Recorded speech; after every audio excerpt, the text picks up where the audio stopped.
Hello everybody, welcome back to this SUPboarder video. In this review video, I'm going to give you a review of the Aztron Surfskate range.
Yes, so this is definitely a little bit different from a standard SUPboarder video, as in we are not talking about any SUPs or any wings or any foils in this video.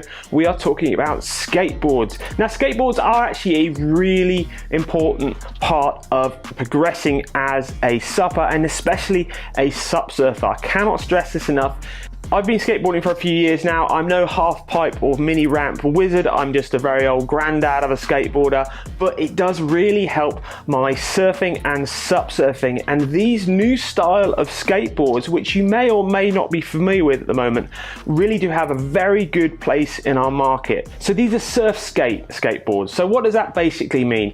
A Surfskate skateboard is essentially a skateboard that you can generate speed and movement without even putting your feet down on the ground. And with these boards and many other boards that are available on the market, you can even generate speed and movement going up a slight incline as well. And this, to be honest, is the first time I've actually used surf skateboards.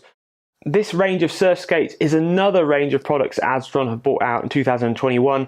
A couple of years ago, they first brought out iSUPs, then they had composite boards. Now they have a huge range of accessories, and now they have surfboards, they have Surfskates, they have wetsuits, they have lots and lots of lifestyle equipment. Now, the good thing about Aztron is now they are available in a lot of shops all around the world. They are very competitive price points. You would say they are not trying to be the most extreme or the top end premium products out there. They're trying to give you a very good value product to get you into a new discipline, a new side of the sport, a new lifestyle side of the sport like this here. So what makes Surfskate skateboards so different from the other traditional skateboards you might have seen or tried to stand on in the past? Well, it's all to do with the trucks, the bearings and the wheels. Allows you to pump and squeeze the board with your front and back leg to initiate that forward motion. Now, the reason that forward motion is so key when it comes to surf skating is it's exactly the same forward motion as when you are SUP surfing or surfing. When you are squeezing and generating speed on a wave, that flow and that generation of speed is exactly the same on these skateboards as it is if you're on a wave.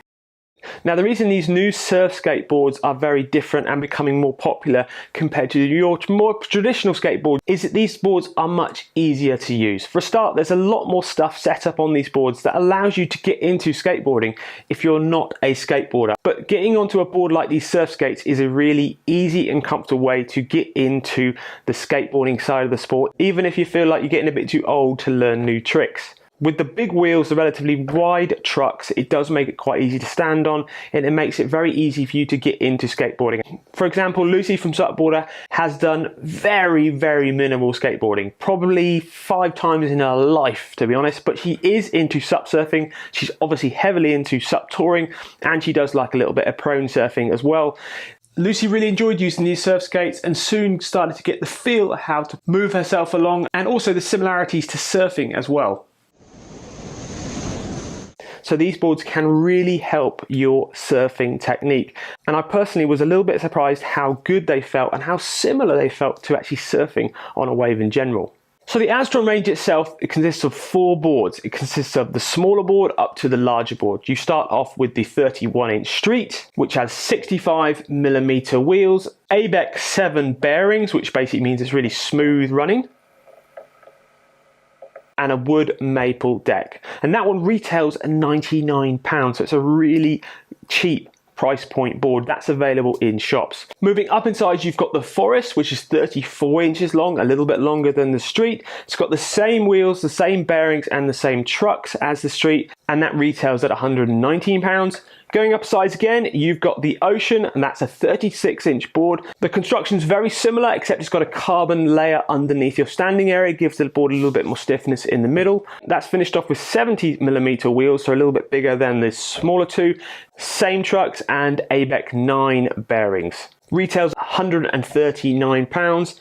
And then you've got the Space, which is the biggest board. That's 40 inches long. It's got the same bearings, wheels and trucks as the smaller Ocean. Construction for that, the same as the Ocean. It's got a maple deck with a carbon stringer underneath, and that retails at £159. For me personally, I'm always looking for ways to improve my surfing really as quick as possible, because I would love to spend my whole time riding a constant wave, but even when we go surfing, we're only riding the waves for maybe 20-30 seconds at a time if you're getting a good long wave.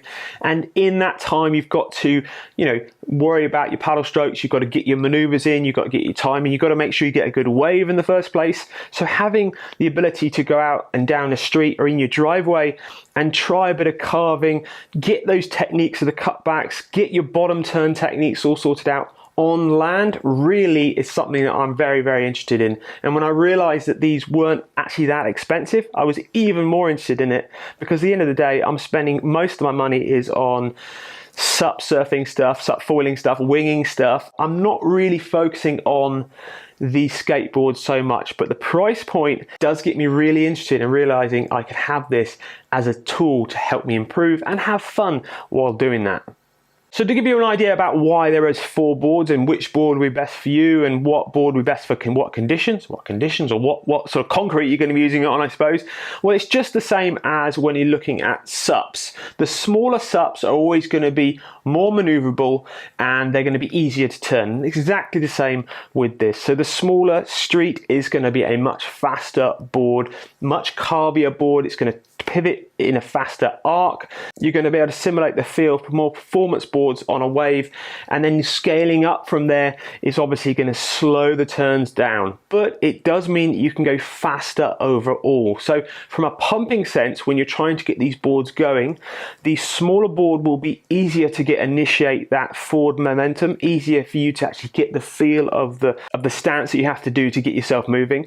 But when you go up a size, they will get a little bit harder to use to initiate that pump, but when you're going, they're going to be quicker. So if you're going to take your Surfskate down to the shops, you'd go on the bigger 2 boards, definitely, because you're going to get there quicker. You're going to be able to get this board moving with a few kicks off the ground, and then get that flow and get that speed going for your pumps.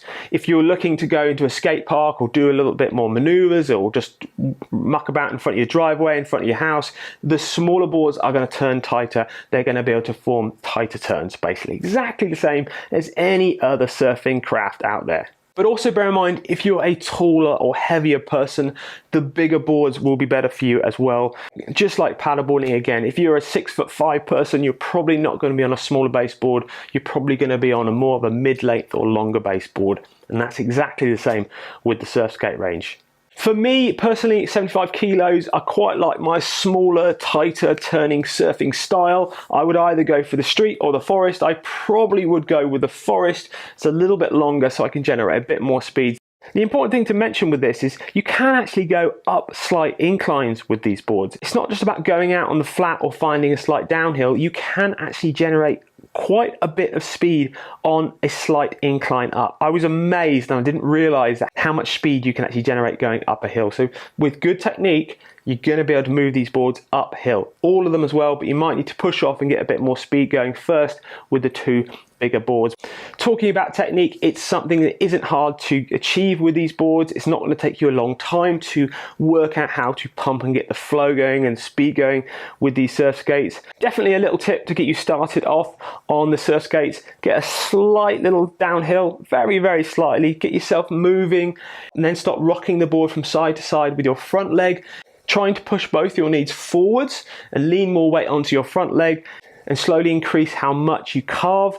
And the more you carve, you will find the more speed you slightly generate. It is a real feeling thing, and as I say, it's exactly the same when you're surfing as well. Look at pros and cons and value for money. Well, big pro, we're going to bring the value for money in here. The price point of all these boards is really good. You can get them in lots of shops all around the world, so you are going to be able to maybe even have a try on them before you buy them. They are very competitive to other Surfskate manufacturers of boards you can buy on the internet. I've done a bit of searching around. There are some other ones you could possibly find at the same price point, but most are much more money than that. The downsides or the cons or the stuff you're going to be aware of, like always, you do pay for what you get. They are cheaper based trucks on these boards. Maybe the wheels won't last as long. Maybe I would worry about that more if you're a hardcore skater or somebody who's going to be using it day in and day out, and I would say maybe opt for a more expensive board. But from a cheaper price point, if it's something you're going to dabble in and just hopefully improve, I think they're absolutely adequate. And I also think the construction and the materials that all the boards are made out of is perfect for us as sort of lifestyle users of these Surfskates. So I hope you found that review interesting and informative. I think these style boards are really going to help you improve your technique, confidence and balance with your supping and especially your sup surfing. If you've got any questions and comments as always, or if you've used these boards, please let us know. If you're more of a dedicated skateboarder and you've used these boards, or you've got other boards that you maybe want to mention, please write them in the comments description below. Thank you very much for watching, and we'll see you on another video real soon.